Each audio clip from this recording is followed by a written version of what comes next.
So here we are at the beginning of week 2 for Lent, and we can begin to calculate with God's help, maybe in times of prayer and quiet, how we're doing, how are we being faithful.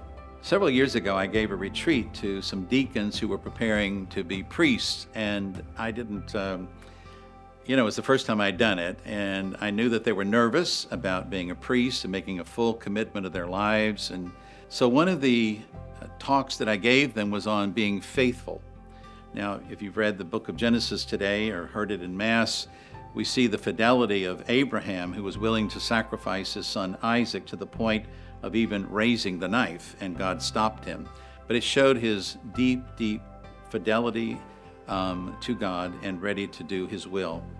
So I asked these seminarians or these deacons, I said, are you afraid about being faithful to God in your life? And they kind of looked at me with a smile. And I said, well, number one, don't be faithful to saying Mass. Don't be faithful to praying the breviary like you're supposed to. Don't be faithful to your ministry. Don't be faithful.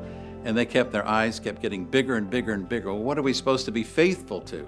And I turned around and there was a huge crucifix behind me. And I said, be faithful to Him. And I say that to us. Don't be faithful to all the little things, because we can focus on that and forget what we're doing, why we're doing it. To be faithful to our proposed penances for this Lent is to be faithful to Jesus Christ. The book of Romans says to us today, who can separate us from the love of God? Nothing can separate us from the love of God.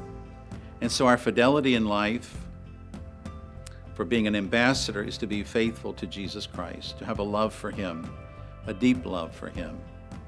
And so if we look at the gospel today, we know that Jesus had Peter, James, and John with Him, and He gave them an assurance of His closeness to them, that nothing would separate them. So as they were on the mountain with Jesus and Moses and Elijah, they heard God say, this is my beloved Son, listen to Him.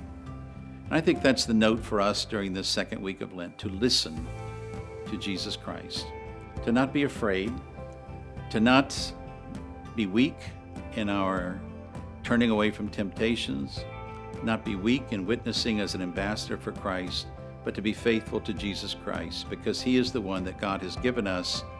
He is His Son and our Lord and brother. God bless you this week, and may you remain faithful as God is faithful to you, to His covenant, and have a beautiful week.